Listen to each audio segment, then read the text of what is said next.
on the Beyond Who podcast. Welcome. Thank you so much for having me, Nicole. It's a pleasure to be here. Thanks. First of all, let's start with what's your name, where are you from, and where do you live? And what is your chronological age and what is your biological age, please?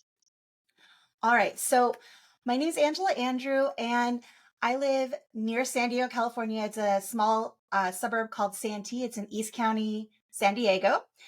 And I grew up in the central coast of California. Born and raised California, but I've had the privilege of living many different places in the world. My chronological and biological age. So, I am 46 years old. Um, as far as my biological age, it depends on what day you ask me. Sometimes Mhm. I think about it and I feel like I'm still in my 20s, and then other days I'm like I feel much older. So it depends kind of what's going on in the world around me, kind of how I feel that day. It's actually a really good way to describe your biological age. Depends on what day you feel because sometimes we just feel more into outgoing, doing something, and sometimes we're more leaning toward resting. Really excited to have you on our podcast. And we are going to start going back into your childhood to understand your childhood with your family, and then we will go to your adolescence, and then we'll bring you up to your adulthood, which is where we're going to share with your photography career and how do you become the caretaker of your family history as well. And then finally, we're going to dive into your beyondhood, where we're going to ask you to imagine what is it like when you're going to be older and what are some of your expectations and what will you imagine life would be like. So, where were you born and grew up? You mentioned earlier, but what was your childhood like? Can you share a story that defined who you were as a child with us? I was born in San Luis Obispo, California, which is on the Central Coast. It's one of the most beautiful, best places in the world. And I'm very lucky to have spent a good chunk of my life there. I had an excellent childhood overall. Fortunate to come from loving parents who, valued family time. For a good chunk of my childhood, I had grandparents that lived nearby, and I was a pretty happy kid. So, as far as a story that defines who I was as a child, my best memories are, family trips. And my grandparents owned a ranch that was about 5 minutes away from my house. Being able to kind of be a free range child and just have access to the outdoors and go play, those are the things that I think really define me, and being able to be not be so coddled and grow up in an area and in a time when a kid could just go wander. There's not a single story, but overarching feel of my childhood is the best way to encapsulate that. I memory as a child was being outdoors. So, how many siblings do you have, and what did your parents do? I have one brother. He's 7 years younger than me. He was very much wanted. He's actually adopted. My mom had trouble having more kids, and so they decided to adopt. By the time we got my brother, he was 7 years after me. So there's a pretty big age difference. I was little mama, and I absolutely adored my little brother and taking care of him. My parents owned their own business. They sold it a few years ago to their employees, but they ran a plastering contracting company for over 45 years on the Central Coast. Um, and so they're very hardworking, and I got a huge amount of my work ethic and how to conduct myself in business from them. I know that you mentioned you grew up was having a close relationship with one of your grandparents as well. Could you share a little bit with us about that and what was the relationship like? Sure. So my grandparents, who lived about 5 minutes away, I spent a lot of time with them. So I would, on the weekends, I'd go spend, a day or so at their house, and they just, it was just so much fun. They had this ranch up in the hills, and at one point, my grandfather had built me this fabulous tree house. So I remember going and playing in the tree house. My grandmother was very creative. She was an avid quilter among many other creative pursuits. And she taught me a lot of these different crafts as I went through adolescence and childhood. Those two things kind of really shaped a lot of who I am, and being able to have access to them on a very frequent basis was just really wonderful. What particular did she teach you? So she taught me how to sew, which I'm not great at, but I can do okay. She taught me how to crochet. She was the one that got me into paper crafting, which I did stamps and different kind of scrapbooking type style stuff. She's the first one that got me my first few things on that range. So she had this wonderful sewing room that had all of these different things. And I have the cabinets behind me that were in her sewing room.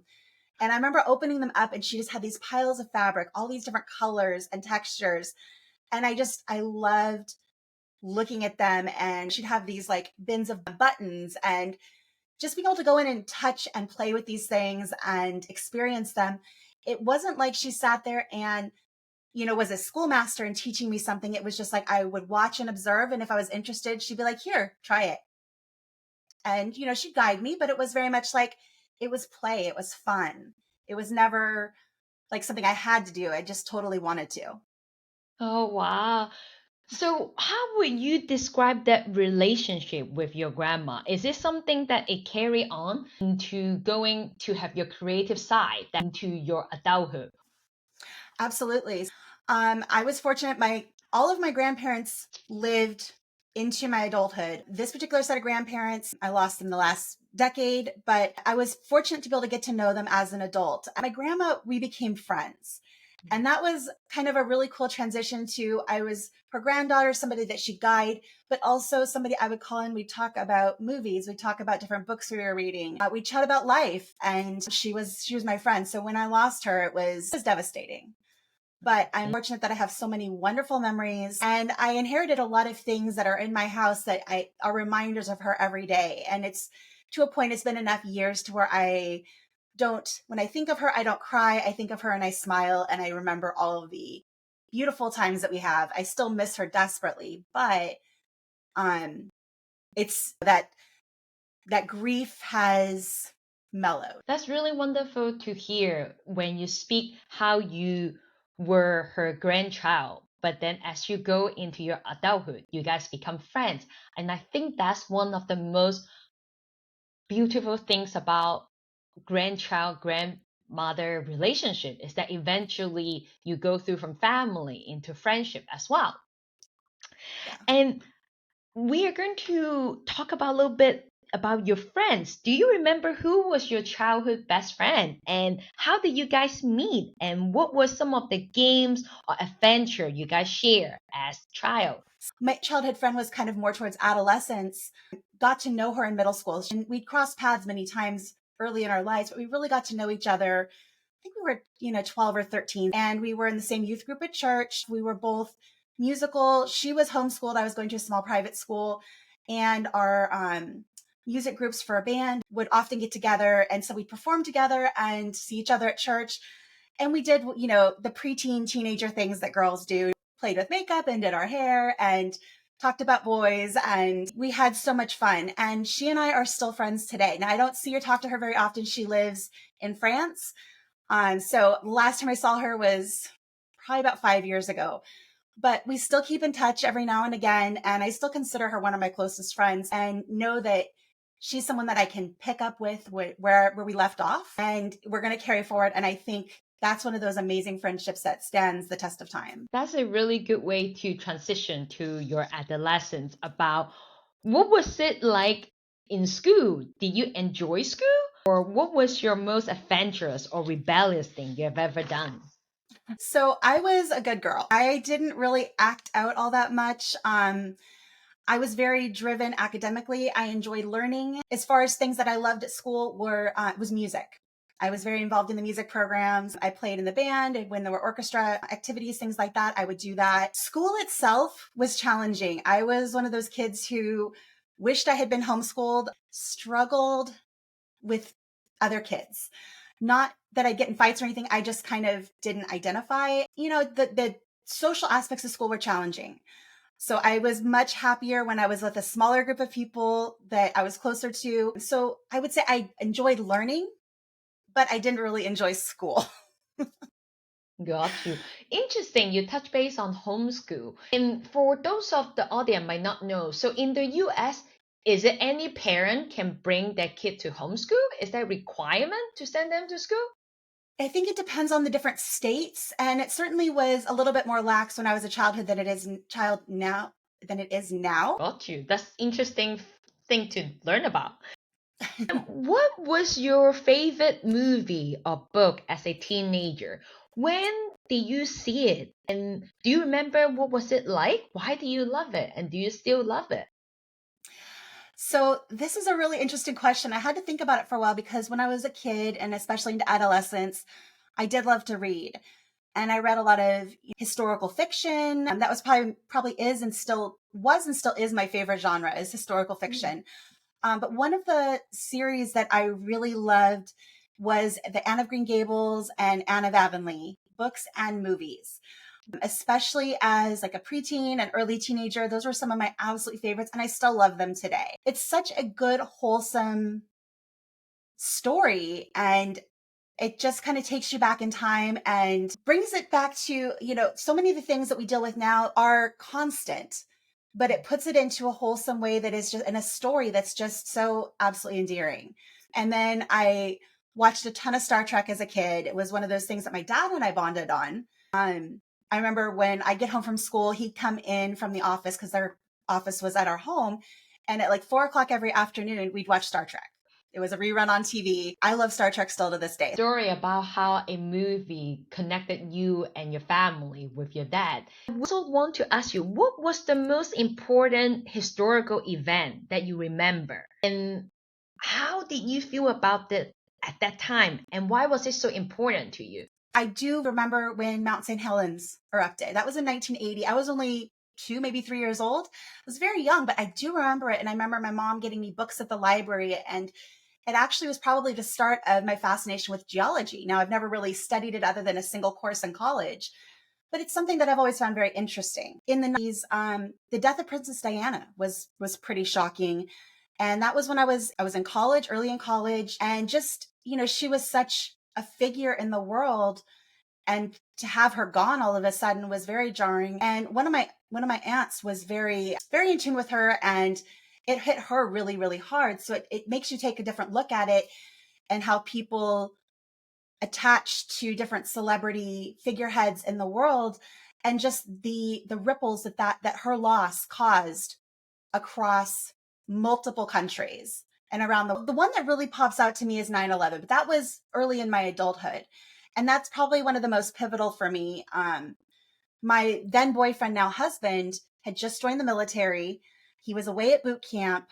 I was a young professional, and it was completely jarring what that did to our world. So that, I would say, like as far as big historical events, was probably the most impactful. Yeah, I remember 9/11. I was a early teenager, and until this day, I still remember the moment I watched it on TV and saw the whole building collapse. That memory and that feeling, lots of other people like you and I, we still remember what happened and how does it impact our life. And now we're going to go into your adulthood, which is one of the most exciting thing I would like to talk to you about because that's how we connected. First of all, why did you choose photography as your career? And can you share with us how did it happen and what have you been doing with photography? My career path is quite interesting. I started out, so I majored in college in finance. So about as far from photography as you can get. I worked in the financial field for several years, and then early on in my marriage, my husband, who was in the US Navy, we were stationed in Sicily. And just a little bit before that, he had bought me my first DSLR camera, and I had been starting to learn how to use it and was kind of dabbling with photography. I wasn't serious about it. And then we moved to Italy. And while we were there, we're in this beautiful place surrounded by all of this history and texture and color and all of these wondrous things that were all very new to me. And I just dove into photography. And so I started capturing everything with my camera and then doing better at learning how to use it. There on the base that we were stationed, we formed a camera club. And that's really where I learned how to use my camera. So we did different exercises to understand what aperture and ISO and shutter speeds were all about. Those are things that I'd read in my manual, but it just hadn't clicked as to what they meant. And so having this community to kind of come together and everyone loved this same art form, I was able to learn, and all of a sudden the light came on and I was like, oh, this is awesome. And from there, I started reading blogs, which were very, very prevalent at that point. Podcasting was brand new, but I started listening to podcasts and just basically absorbing everything I could with relation to photography. After 4 years in Italy, by the time we came back, I wasn't really so interested in working in finance anymore. And I decided to, hang out my shingle, so to say, is that I'm a photographer. What I really loved is doing fine art photography, basically creating beautiful pictures that people would hopefully want to put up on their walls. The problem with that is there's a lot of people who do that, and it's a very, very tough market. So what I kind of evolved into was photography education. Through all of this time, from when we moved to Sicily and forward, I've had a photography blog, and I've done my own writing, and initially was just, anecdotes from our travels and living overseas.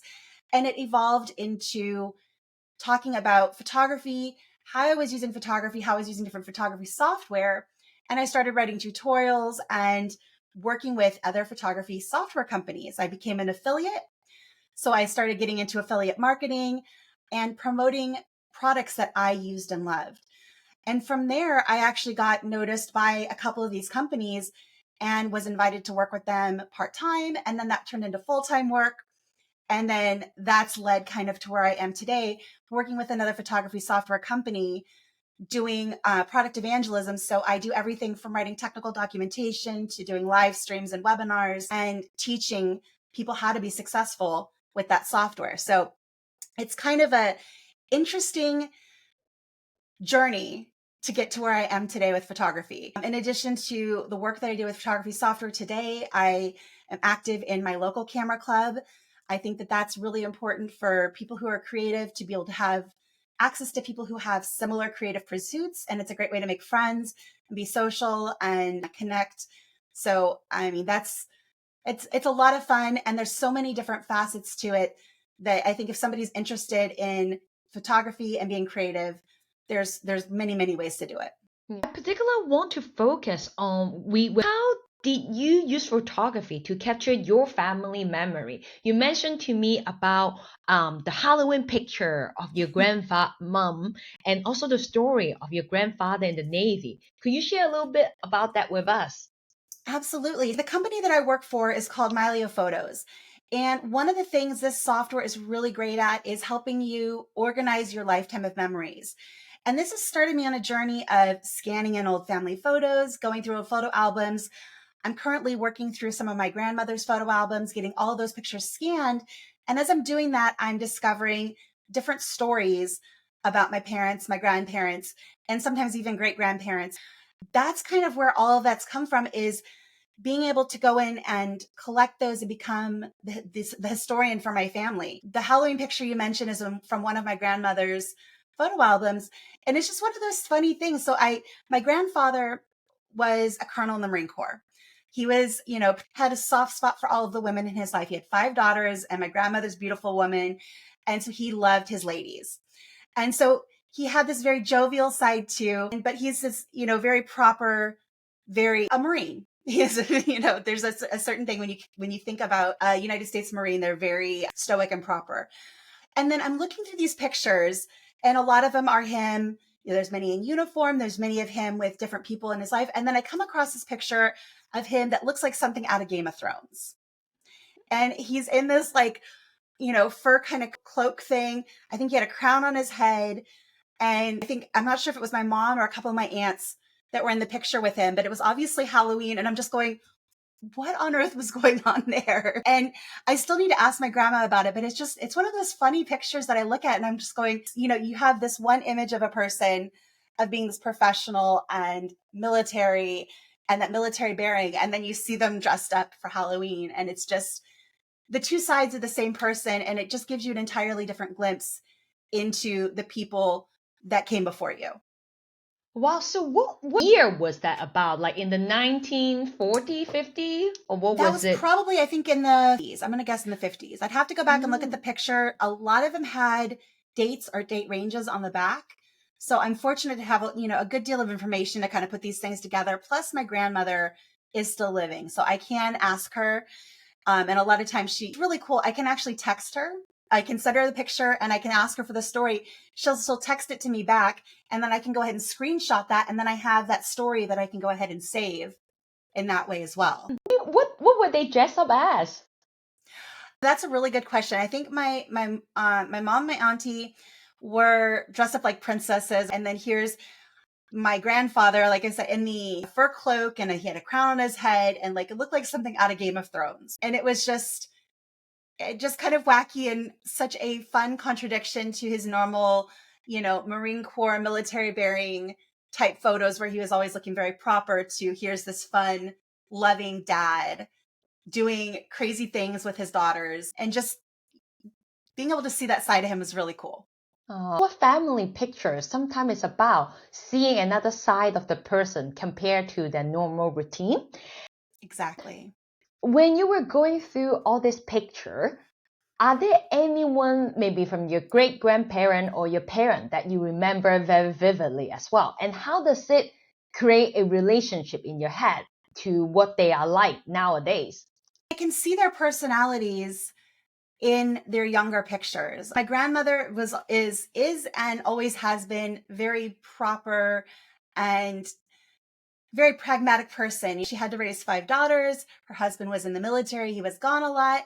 So she's a pretty strong woman and very much, most of the time, no nonsense. But every now and again, her playful and her silly side would come out, and you'd see the laughter and those big smiles. The other things that I would notice was the relationship between my grandmother and grandfather. Like any married couple, I'm sure they had their challenges, but in the pictures, you can tell that they really loved each other. Like they're close. The way they look at each other, you can see that there was a kindness and a love there that I think not a lot of people are fortunate to have. And to see that come through in the photos throughout the years, even though knowing that, they're human and they had challenges like anybody else, that was always what things came back to was family. Now having picture as a family legacy caretaker, how do you see that role and what makes you so enjoyable doing it as well? Well, you get to learn things about the people who came before you that you didn't know, and it gives you a glimpse into their lives and why they are who they are now, or maybe as you knew them. But as far as the role, I take it pretty seriously because it's preserving the family history for the next generation. So whoever comes past me, I'm able to go through and gather details before they're gone, before they're forgotten, add that to the database of images, and that stuff can carry forward. And the people who come after me can go, oh, that was, Grandma Bertha, or that was Uncle Bruce. And they know who these people are in the pictures, even though they're long gone. And the people who directly knew them might be long gone. Those details are preserved. And then that family history, that story is also preserved. So beautiful how you describe it. Keeping the family alive and continue and passing on to the next generation. Yep. On that point, I understand you are also a military spouse, as you mentioned earlier, and your grandma was also one. What was it like to share that connection with your grandma, and how was it different? Do you guys talk about it, or what are some of the difference and similarity that you guys share? We have talked about it quite a lot, and it's been one of the things that we've bonded over, because there are some things that only she and I understand that the rest of the family, while they're sympathetic to, having a spouse gone and deployed for a significant length of time, until you experience it, it's really hard for other people to fully understand and grasp what that's like. Now, she was raising 5 daughters and doing that. I don't have kids, so that makes a difference. The way technology is, towards the end of my husband's career, we could talk almost every day, depending on, operational security. If there was something going on, sometimes there are days we couldn't talk, but it was very easy. I compared that to early in his career. The internet technology was not nearly as advanced, and it was very expensive for us to talk. And we would talk, maybe once a week, every couple of weeks, and we would rely more on letters.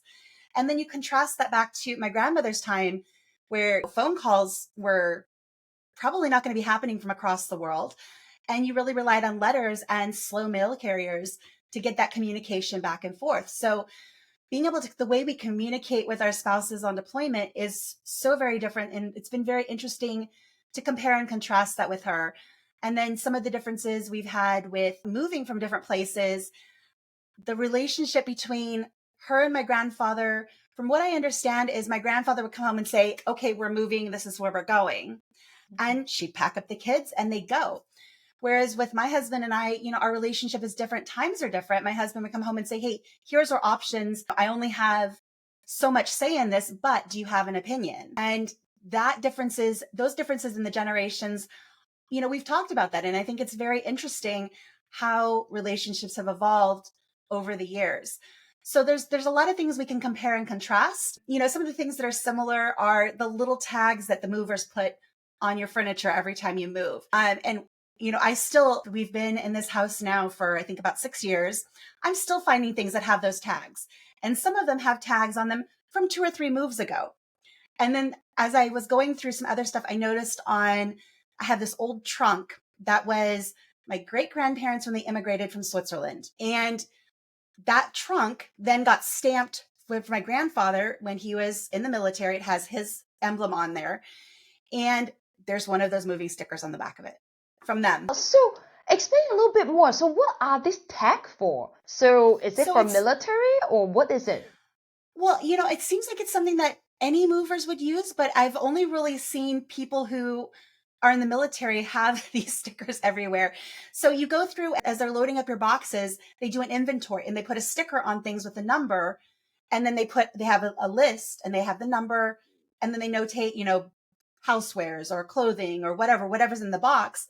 So that way when they're unpacking, they know what part of the house to put the boxes in. I see. Military often moves so frequently. We have a lot of these stickers and we never fully get rid of them. And just to find one on my grandpa's trunk that's really, really old, it's one of those kind of funny similarities that just, so much changes with culture, but so many little things also stay the same. Wow, the way you describe about your relationship with your grandma and how you can see from the picture in the 50s that all the way to, still having proof of your physical thing to remind you with them. And so my grandfather was the one in the military. My grandmother, she is still alive and she's 97. Oh, wow. So what is your relationship with her now be like? I try to see her about once a month. She lives here in town. I'm about 25 minutes away from where she lives. Her health is not as good as it used to be. We'll get together and have lunch where she lives and, chat. And every now and again, if my aunts aren't available, maybe I can run her to a doctor's appointment or something. And it's just very comfortable. I love having her close by and knowing that she's there. And, she's just a sweetheart. Do you show some of this picture to her? Any other picture that you found and what are her absolutely. comments? Absolutely. Yeah. I occasionally will text her because even though she's 97, her mind is sharp. She's probably sharper than the rest of us in the family combined. And I can text her a picture and she will come back and she'll tell me a story that's associated with that picture in the text message. So that's actually a really cool tip for anybody who's working with another family member. If you can share that picture and get them to send you the story back, you can save that, you can screenshot it, and then you can put that into your digital album. So you preserve that in their words, which is really cool. Do you guys also do video or mostly pictures? So I have video as well. And my software also can hold video files too. So if we do video, we can do that. Or if I did like a FaceTime and I recorded it, we could certainly put those in there too. We don't do that very often, but maybe we should. How you say when you share the picture with her, she return you with a story. And that's the beauty of using different tools, no matter is it a audio recording like us or photography like you, then the story is what come back, and that's the important thing. And that's why we use the tool to create that sensation for it to come. And I think that's a really lovely point to move into the last part of our podcast is about beyondhood. We said beyond elderhood here. I really want to ask you, what imagine yourself in your elderhood? What would you be most looking forward to? And what do you think you would be like?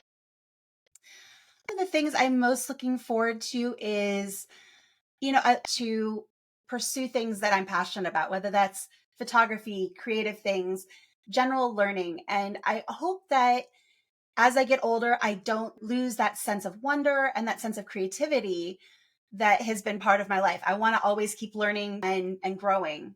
One of the things that I've struggled with is caring too much about what other people think. And I've always been, even as somebody who I didn't really know and somebody that I maybe even didn't really respect, I still wanted them to like me. And I find the older I get, the more I'm like, you know what? I don't care. It doesn't matter if this person over here, who I don't even happen to like, perhaps what they think of me doesn't matter. And the older I get, being more okay with myself and caring less about what others think is so freeing. And I hopefully grow into and continue to grow being happy and pragmatic about the challenges that I face and feeling like I've filled my time well. So that's kind of what I envision for the rest of my life. I hope in maybe 30 years you listen back to this podcast and then you see if you are doing what you said. That'd be pretty Find cool. why we do the recording because you can listen back into it in the future.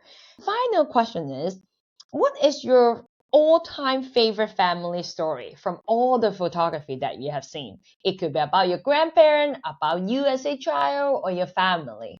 That's a hard question because there's just so many. Or what's your most memorable? The first one is there's a picture of my parents. I would say they're probably in the early 20s. And they're, I think, at like a wax museum where they have the statues of different popular people. And they were next to Spock. So Leonard Nimoy as Spock in Star Trek uniform. And here's both my parents in their 20s and just grinning from ear to ear next to this wax figurine. And it's just such a fun reminder of how that bit of pop culture has been something that a love of that has been passed down through the generations from my parents to me. And actually, my husband loves it too, which is really cool. Another one or series of images that my mom had on the wall were of my paternal grandparents. My grandfather raced cars when he was younger. And so seeing him next to his race car, those are really cool. And then there's a picture of my grandmother, and she's probably maybe 18 years old, and she's got her dress, she's pulled it up a little bit over her knee, and she's just looking all cute and like being naughty. I absolutely love. Why do you like using photography as a creative way to create your family story? Well, I mean, photos are moments in time. And when we go through and we capture these moments, it freezes that into a place that you can always go back and look at it. So it's a great way to see how your life has been blessed, how your family's life has been blessed. Everyone goes through hard times, and there may be really hard times coming in the future for some people. And being able to look back at those memories and see those moments where people are smiling, people are happy, and you see their love for one another, I think is really powerful and can help shape us and keep us positive as we move forward. That is a very powerful final statement for our podcast. Thank you. Okay, that was really lovely. I love the end of it. How do you feel about recording your life story and having the opportunity to talk about what are you imagine for your beyondhood? Yeah, it's a very interesting experience, and it's caused me to pause and consider a lot of different things. So when you sent me over the list of questions, I went through them and spent a lot of time considering each one and how I'd want to answer it and how I'd want those things to be preserved. So it's been a very interesting experience. I really enjoyed it. It's brought back some memories that I hadn't really thought of in a while. And it's really kind of crystallized how I want my future to be, because I've had to sit here and consider that and come up with an answer of, okay, what do you want the next 30 years to look like? And I've really appreciated that opportunity. Thank you. Is piece of advice or question for our older generation that you have? Well, so it's kind of a request. I would like to request the older generation tell it like it is. Don't be afraid of the younger generation always having all of these new ideas. Just be pragmatic. Tell us what to expect, the good and the bad, and what it's like to age. Also, if you see me missing an opportunity, or there's an opportunity in front of me that I'm hesitating to grab, don't be afraid to tell me to grab it. Give me the wisdom that you have with your experience, share that with me. And I think that my generation and younger absolutely needs that from the older generation. And hopefully the younger generation can respect that those that came before us maybe know something that we don't know. That's a really important thing. And hopefully those who are older than me and a little bit wiser than me can share their knowledge. Thank you. And that's why we test and storytelling as a tool to connect the different generation. Instead of just telling us what to do, is sharing that knowledge and experience through storytelling. Thank you. Thank you. Before you leave, if you love this episode, please stay tuned for our next one. If you haven't done so, please follow Beyondhood in your favorite podcast listening app. Or you can follow us on Instagram, Facebook, and LinkedIn. If you found this conversation inspirational or interesting or valuable, chances are you did, since you're still listening. Will you do me a personal favor, a 6-second favor? Share it on your social, email, or tell a friend. Tell a person you know who can benefit from this conversation, who you think will be inspired by our Beyonder, who is navigating how to age with grace and motivation so that they can join and be part of our mission. You guys can discuss. When a podcast becomes a chat becomes an action. Then we're closer to create a community where we go beyond elderhood, one story at a time. Childhood, adolescent, adulthood, and